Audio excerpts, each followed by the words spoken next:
Bore da, croeso, still morning. Good morning. I'd like to welcome everyone to this hybrid meeting of Council.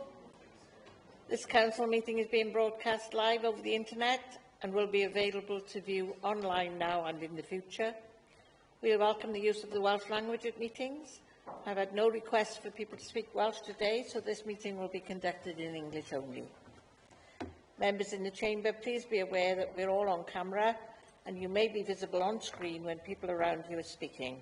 And please remember to speak clearly into your microphones. Members participating remotely, can you please refrain from using the chat function and instead use the raised hand icon to indicate when you want to speak. Please remember to keep your microphones muted when you're not talking. And may I remind members, as per statutory guidance made under Section 4 of the Local Government Wales Measure 2011 and our formally adopted hybrid meeting policy, any member attending a meeting remotely must be able to be seen and heard by members and officers who are attending the meeting, as well as by members of the public viewing the meeting. So can I ask you all to please use your cameras for the duration of this meeting? Please be aware that this meeting is being transcribed only for the purposes of producing the minutes. This transcript will be deleted once the committee approves the minutes, and the transcript should not be downloaded by anyone other than Democratic Services. Moving on to the agenda item 1, attendance. Democratic Services will be making a note of members' attendance in the meeting, but should you lose connection, could you possibly leave a comment in the chat bar on your return to ensure that this is picked up. Agenda item 2 is apologies for absence. Dominique, do we have any apologies, please? I got apologies from Councillor Richard Clark. Any further apologies? Sorry? Thank you. Nick Simons, any other apologies? No, thank you. Agenda item 3 is declarations of interest. Delith Harris, Monitor Officer, have you any advice for members, please? Thank you, Madam Presiding Member. I'm not aware of any interests. Thank you.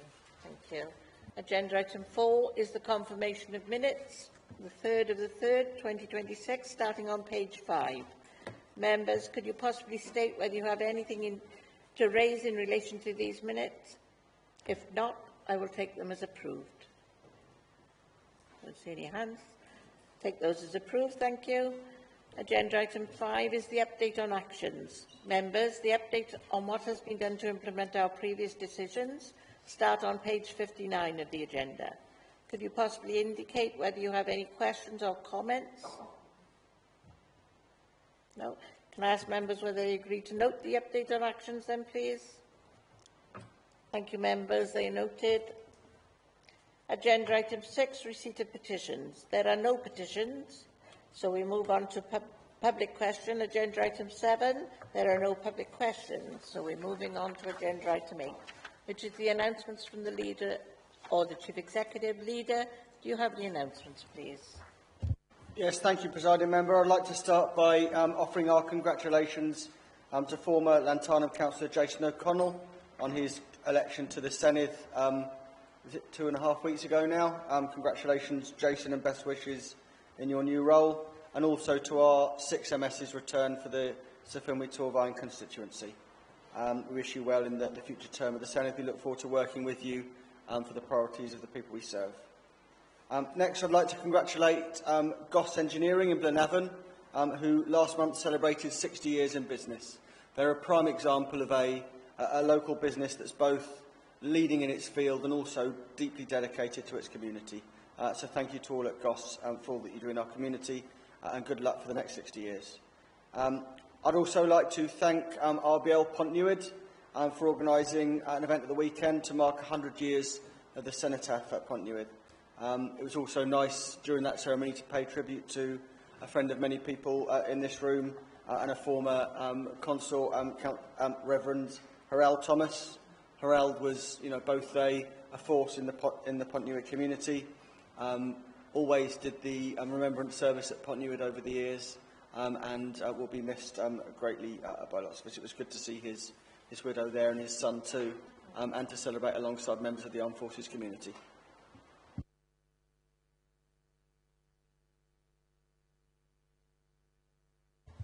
Thank you, Leader. Chief Executive, do you have any announcements, please? Nothing to add, thank you, Madam Presiding Member. Thank you very much. It takes us to agenda item 9, the establishment of Joint Appointments Committee, which starts on page 61 in your agenda. Andrew Lovegrove, Strategic Director Resources. Could you deliver this report for us, please? Thank you, Madam Presiding Member. Good morning, Council. The purpose of this report is to ask Council to agree to the establishment of a Joint Appointments Committee to support both councils in their recruiting to senior joint posts across the federated model. As we recall, in January 25, both councils agreed to operate in a federated model, working together, and appointed a joint chief executive, Stephen, on there. During last year, we then worked at approving the Section 113 agreement, which is the formal mechanism that enables the councils to work in the federated model and deals with officers working for both councils. That was agreed in October. So we've now got to the point in the process where we need to create a joint appointments committee. This enables the councils to appoint senior people into senior joint posts, as detailed in the papers. So the proposal in front of you is to ask council to consider doing that. A similar paper has also been to Blaenau Gwent Council a few days ago, and they've agreed the principle of setting up a joint appointments committee. Turning to the recommendations, there are in fact 3 recommendations. One is to create the joint appointments committee. The next is to deal with appointments to that committee on the political balanced model. And the third point is to authorise the monitoring officer to deal with the amendments to the Council's constitution to enable to formally put this in place. Thank you. Thank you, Andrew. Can I ask the Leader to present the nominations, please? Thank you, Presiding Member. As outlined in Appendix 1, from Torvine Council, it will be myself as leader, the relevant Cabinet member for the post concerns. I'd like to propose the 2 additional non-Cabinet Labour members as Councillor Rose Seaborn and Councillor Colette Thomas, and I understand the independent group wish to nominate Councillor Liz Haynes. Thank you, Leader. Can I ask if anybody wishes to comment? No, thank you. The recommendations then. Can I have a seconder for those recommendations, those nominations? Thank you very much. The recommendations start on page 62 of the report. Can I ask members whether they agree with the recommendations, please? All those in favour? Any members against? Are there any members abstaining? Thank you. That report is carried. Takes us to agenda item 10, the appointment of a replacement head of democratic services, which starts on page 67 of your agenda. Under resources, could you deliver this report for us, please? Thank you, Madam Presiding Member. The purpose of the report is to ask Council to confirm the appointment of a new head of democratic services for the Council. This is an important role for the Council. It's required by legislation, as we can see in the paper. The Local Government Wales Measures Act 2011 requires each authority to designate one of its officers the head of democratic services. This role is to make sure the democratic process runs efficiently and enables you as councillors to engage with all the processes that you have to do as your role as elected members. The previous head of democratic services recently left the employment of the council, which is why we're now seeking to confirm a replacement. A paper has gone to the Democratic Services Committee outlining this issue, and they've discharged their functions on the 16th of April, and they've designated the Council's Head of Democratic Services as the Business and Democratic Support Services Manager. So this paper is in front of you now to confirm whether you want to make that appointment. Thank you. Thank you, Andrew. Any comments from members? Okay, the recommendations are on page 69 of the report. Ask members if they agree with those recommendations. All those in favour? Anybody against? Any abstentions? Thank you. That report is carried. Takes us to agenda item 11, motions on notice. There are no motions on notice, so we move on to members' question time. There are 8 questions today.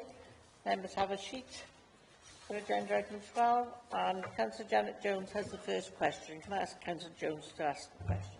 Sergeant Madam Presiding Officer, Over the past weeks, residents have been queuing for lengthy periods at the New Inn waste site.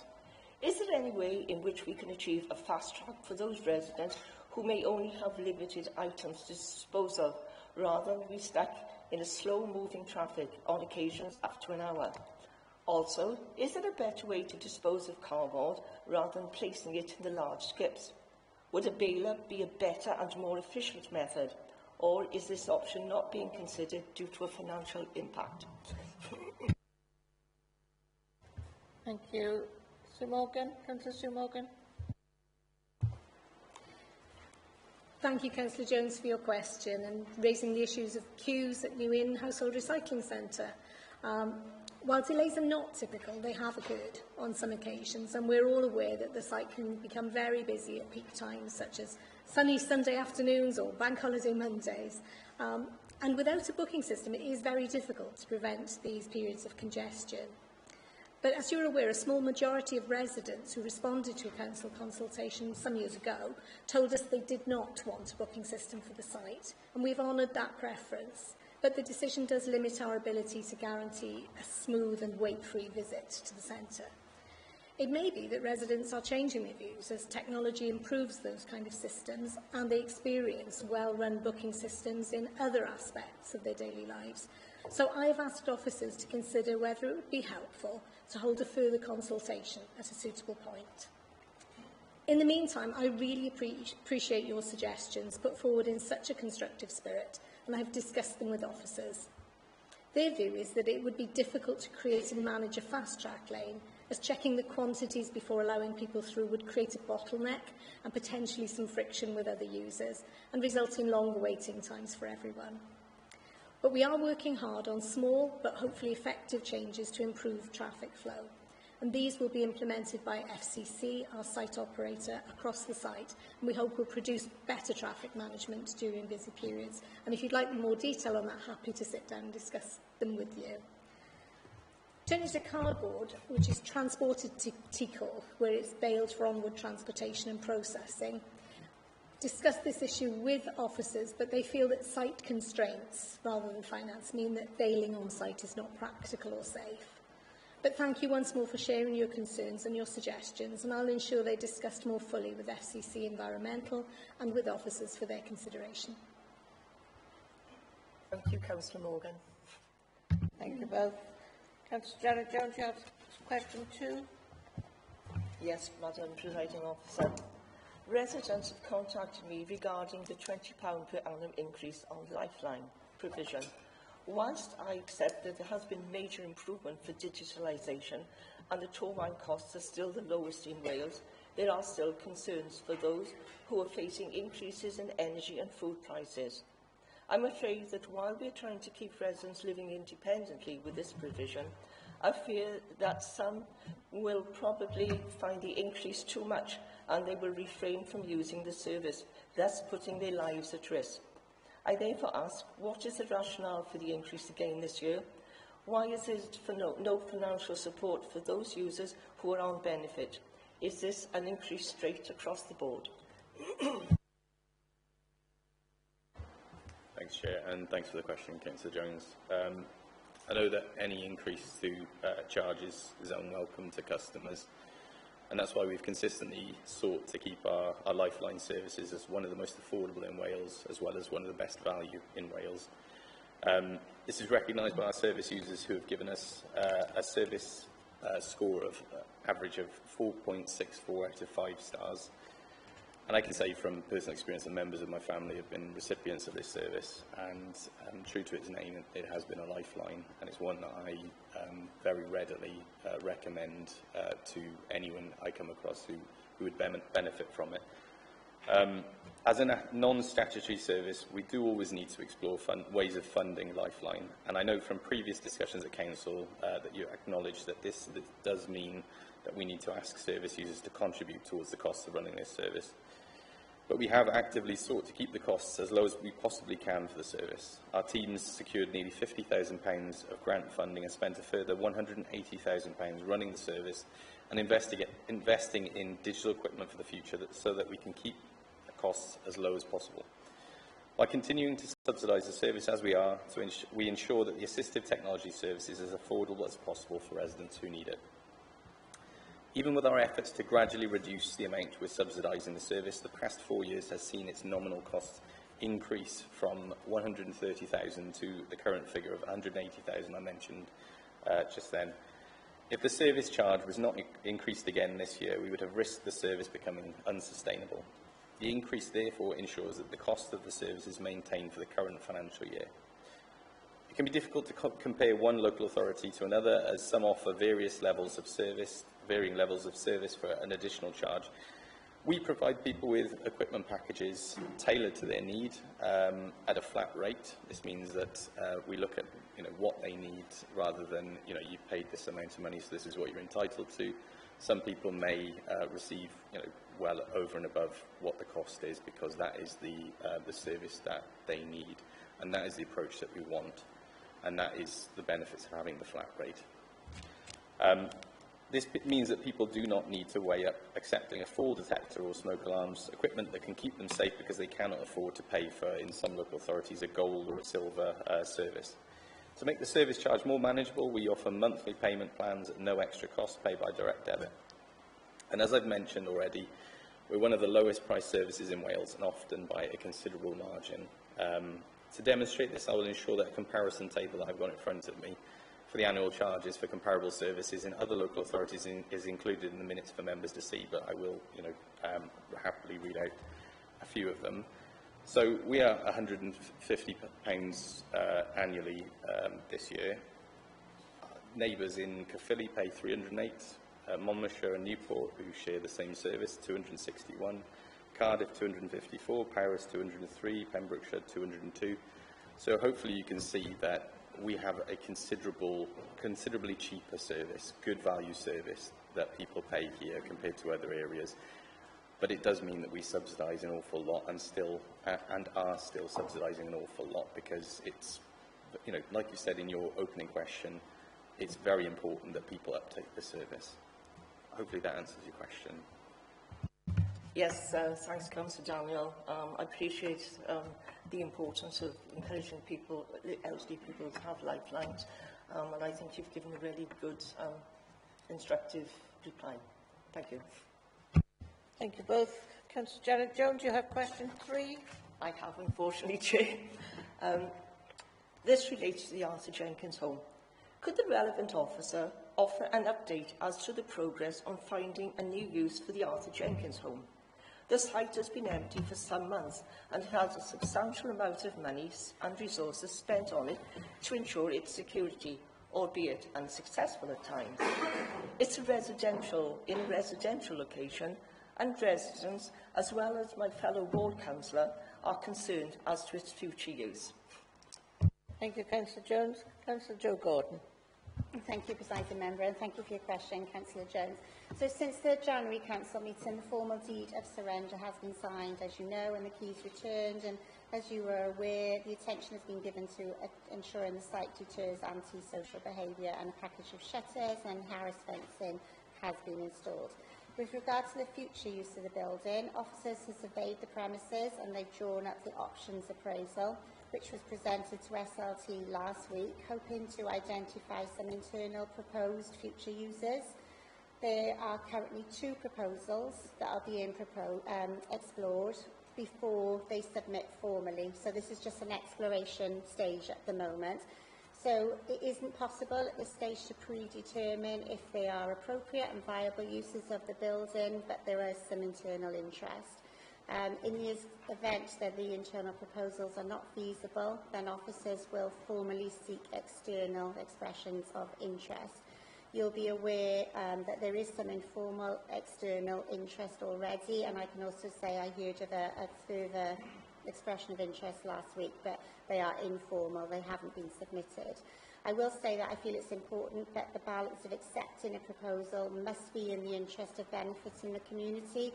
The building historically was of community benefit, and I'm keen to make sure that that future use matches at least its legacy. So I'd expect to share the informal submissions with ward members in coming weeks. Thanks for Councillor Gordon. It is important that we have a premises which is acceptable to the residents of Glenavon, and I hope that have a responsible response from you in due course. Thank you both. Councillor Nicola, you have question 4. Thank you, Madam Presiding Member. TBC are responsible for the environment cleansing of council-owned land throughout the county borough. When it comes to deceased animals, there is a course of health risk connected with these animals' carcasses of dead animals that are found in public spaces, including cemeteries, parks, playgrounds, along with council-owned car parks in similar locations, which are dealt with by the council street scene. Please can you advise what the TBC do with fallen stock on TBC land, and why recently there was a sheep laid deceased for some time due to no internal facilities disposed of it via street scene, despite many conversations to get this removed. Surely this raises concern. Thank you, Councillor Hall, for your question regarding the removal of deceased animals on council land. The approach we take is set out on the council's website. When a report of a deceased animal is received and where it seems to be domesticated, officers will seek to establish the owner, which includes checking for any identification information. If an owner is identified, they are asked to arrange collection of that animal. In a case of a larger animal, such as fallen stock, the council will make appropriate arrangements for removal and disposal if an owner cannot be identified. These disposal arrangements can vary depending on the type of animal. In regard to the recent incident you referenced in your question, it is acknowledged that there was a delay in removing a deceased sheep. As you know, there was a breakdown in communication between the teams, which affected the timeliness of the arrangements for its collection and disposal. Steps are being made to ensure that we prevent any reoccurrence. I do recognise that this response was not ideal on this occasion, and I apologise for any distress that may have been caused. But I'd like to thank you again for raising this matter. I hope the response provides some assurance to you. Thank you. Thank you both. Question 5, Nicola. Councillor Nicola. Thank you, Madam Presiding Member. With the increased number of sheep roaming our heritage town, whilst I fully understand that living in such an area would expect to see some sheep roaming, however, I have to raise concerns about the welfare of these sheep that are visiting the grass that seems to be greener on the other side of the fence. Please can I have some assurance that matters are in hand to deal with these issues and surrounding fences and gates that are damaged. Some of the main issues that were being caused is by blatant vandalism by a very small amount of people, which causes a constant update by the owners to keep the fences stock-proof. Is it now time to reinstate a shepherd to ease the current concerns raised by many of our community? Thank you. Councillor Owen. Thank you again, Councillor Hall, for this question, which, as you know, relates to sheep straying in Glenavon. As you state in your question, the concerns generally arise due to damage to shock-proof fencing. In some instances, this occurs on council-owned land, but as you know, more often it relates to fencing on land owned by others. You will be aware that in recent weeks, a lot of work has been done to repair and renew fencing on council-owned common land near Lanthoist Avenue and around Balls Pond. This work is now being completed. I know you've been speaking to the environmental team and will be aware that our officers go to a considerable effort to support farmers and the commoners in addressing these issues. They engage with and write to landowners to seek their cooperation in undertaking repair work. However, the Council cannot require landowners to erect or maintain stock-proof fencing. I am pleased to advise that communications are being prepared to improve the awareness of common land management responsibilities, building on best practice in other parts of Wales. Through the Glenavon World Heritage Site Partnership, the Council is leading work to explore the introduction of a new ranger role to support day-to-day management, coordination and communication relating to the straying of stock and wider common land issues. I know you're aware that this proposal is dependent on partner organisations contributing funding. There is a partnership meeting in July where further discussions on this matter will be held. And I also know there's a meeting later on today with relevant officers, so further discussions can be had in more detail on this matter then. Okay. you. Question 6, Councillor Nicola. Thank you, Madam Presiding Member. There are 3 important buildings within our heritage town that are redundant of use. Timar Glenavon House, privately owned, is a vital component to the town's UNESCO World Heritage status. Despite numerous times there seems to be no positive actions to get this building into a better state of repair. Park Street School, that closed in 2012, owned or leased by TBC, is partly demolished in 2019 for safety reasons, and yet no public plans to put good use for our community. As just discussed, Arthur Jenkins Nursing Home by Torvine, although sadly closed, within just a few weeks, still waits a decision for future plans. Please, could I have an update on any progress for these buildings? Please, can I have an update in any progress for these buildings into some good use, to put into some good use for our community? Thank you. Thank you. Councillor Joe Gordon. Thank you, Presiding Member, and thank you for your question, Nicola. As I've already responded to Councillor Jones around the future of the Arthur Jenkins Home, I'll focus on Glenavon House and Park Street School site. So in 2022, we were excited to support the bid from the private owners of Glenavon House to UK Government levelling up funding to develop the house into a conference and spa hotel. Had that bid been successful, we would have seen the last large building in Glenavon brought back into use on our loved World Heritage site. The large building remains with the private owner, and I am worried about its condition, which I'm told shows worrying signs of deterioration. Officers are awaiting the final structural reports and proposals from the CADU Urgent Work Survey, and that was commissioned in autumn last year. That report is expected this week, next week. This work will help to inform the options to secure stabilisation works and future restoration. And as noticed in my response at your previous question in March, Council, the restoration of the house is identified as a key priority within the approved Glenavon Town Centre placemaking plan and the approved World Heritage Site Management Plan. Park Street School, that's been unused for an impossible number of years, hasn't it? And so I thank you for bringing this back into focus. I'm aware that you have some ideas for potentially temporary use of that site, so I'm going to arrange for the assets team to meet with ward members and discuss those possible future and temporary uses and potential funding streams. Previous proposals to dispose of the site were not viable at that time, so it may be that you also want to consider exploring the market options and value once more. Thank you. Thank you. Thank you both. Question 7, Councillor David Thomas. Thank you, Madam Presiding Member, and congratulations on your re-election. Hopefully this term I won't get told off by you, but I'm sure we'll find out. Can the Executive Member provide an update on what progress has been made regarding accessibility concerns at the railway bridge over the Bolton Lake following previous correspondence where assurances were given that the matter would be looked into / monitored? In particular, can the Executive Member confirm what specific assessments or discussions have taken place to address the ongoing lack of wheelchair access for disabled residents, parents with pushchairs and those with reduced mobility who are currently unable to use this route safely and independently?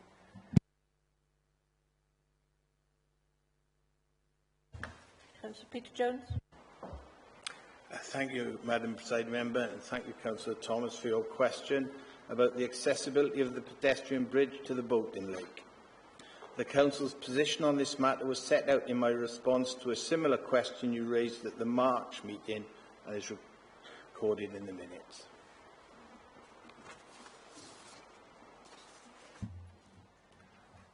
Thanks, Madam Presiding Member. I do have a supplementary to that, of course. I would like to try and push the Executive Member to confirm today whether you will formally put in a Quality Act assessment and a full accessibility and feasibility study and a clear timeline for potential improvements rather than just allowing this issue to drift indefinitely without any meaningful action for disabled residents. Councillor Thomas, I set out in great detail what the Council's position on this matter was in my previous answer. I'll just remind you the final sentence in the previous answer I gave to you, because I know you're not happy with the response. Well, perhaps the response not hopeful. We're going to continue to monitor the bridge's structural condition and remain committed to seeking a fully accessible solution over the longer term. What I'll commit to, wearing my equalities hat now, is in the future, when we have discussions about capital spending, I'll make sure that this issue is raised. Thank you both. Councillor David Thomas, question 8. Thank you, Madam Presiding Member. Can the leader explain how the Council justifies continued spending on consultant fees, climate strategy projects, branding exercises and non-frontline initiatives, while residents across Torfaen continue to report deteriorating roads, overgrown pathways, delayed maintenance works, overflowing bins and growing concerns regarding antisocial behaviour in their communities? Furthermore, can the leader confirm exactly how much has been spent by the Council over the last 3 financial years on external consultants, climate and decarbonisation initiatives, equality, diversity and inclusion related programmes and communications or branding exercises? Leader. Thank you, Presiding Member, and thank you for your question, Councillor Thomas. I'll provide a table of all the figures you request in writing after summarising them in my answer. Last year, the Council spent £855,535 on external consultancy out of a total budget of around £369 million, so around 1/4% of our expenditure, or less than 1 day's expenditure in a year, to put it into context. I'm pleased this figure was down 46% on the year before, but it has to be remembered that this money includes vital technical and other external expertise that would be impossible or very expensive to employ directly. It can help reduce costs and speed up delivery where needed. I'm also pleased that through our Federation work with Blaenau Gwent, we are able to pool expertise and therefore reduce reliance on external advice. It is a balancing act, though. Appropriate use of external expertise can access skills not needed permanently, so saving money.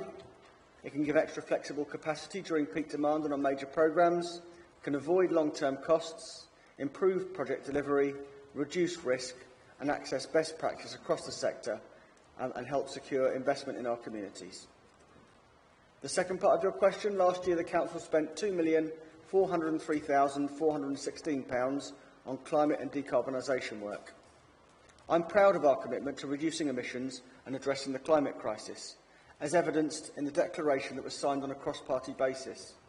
But that work also justifies itself in the hundreds or thousands of pounds every month that so many local organisations are saving on energy costs, for example from the solar panels we've installed. Remember, much of the funding for this comes through grants, so we couldn't just spend it however we want in any case. One example of this work is a programme funded through the UK Shared Prosperity Fund, helping community organisations and local businesses invest in energy efficiency and renewable energy to bring down their energy costs. This programme has supported 38 community organisations, delivering over £200,000 in annual energy cost savings, helping protect the long-term sustainability of these important local facilities. For example, Pontier Village Hall has installed solar panels and battery storage, now generating around 70% of its electricity, with savings of over £1,500 in just 3 months. At a day centre in Cwmbran, supporting people with additional needs, solar and battery installation is now meeting around 84% of their energy demand, cutting their bills by over £1,000 a month and reducing carbon emissions by around 3 tonnes a year. Alongside this, we supported 71 local businesses to install energy-saving measures, helping reduce costs, improve resilience to rising energy prices and remain competitive. On the third part, last year the Council spent £3,841 on equality, diversity and inclusion-based programmes. Officers in this area usually have other substantive roles and work hard to deliver services for residents. This is a tiny amount of money in the context of a £369 million annual budget, and I think it's important as a public service provider we work for all people in our borough and make them all feel safe and included, whatever their background. On the fourth part, last year the Council spent £241,113 on communications exercises, which is less than 1/10 of 1% of our annual budget. It's vital that we communicate with our residents not least in the context of the Torvine deal, where we look to work in partnership to improve our borough. I'm pleased that we've been able to announce record funding on road repairs and resurfacing this year, and we will continue to work with staff to improve the environment in our communities. I'm proud of the work our staff do and of our record of keeping council tax rises lower than any other council in Wales over the past 4 years. Thank you. Councillor Thomas, do you have a supplementary? I do, Madam Presiding Member, yes. Thank you. Okay,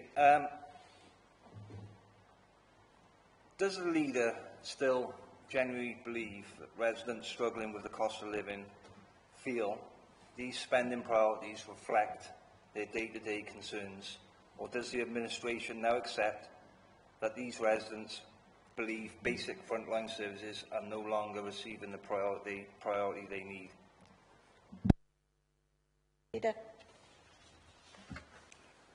I believe this council has a track record of spending money in the right places. However, any council, whatever the political shade, has work to do on central work and moving forward services generally.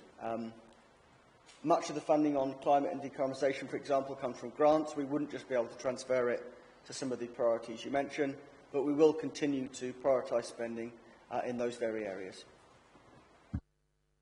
Thank you. That concludes members' question time. Thank you for your contributions. Takes us to agenda item 13, which is Cabinet decisions for the 24th of the 2nd, 2026. The Cabinet decisions start on page 71 and are for the Council to note. There were no challenges to any decisions. Any members wishing to ask a question on those? No? Can I ask members whether they agree to note the recommendations then, please? Are there any members against the recommendations? Any abstentions? Thank you. The Cabinet report is noted. That brings us to the date and time of next meeting. For your information, members, the next meeting is scheduled for Tuesday, the 9th of June, 2026 at 10 a.m. Thank you for your attendance and congratulations on your appointments. Thank you very much. The meeting is closed.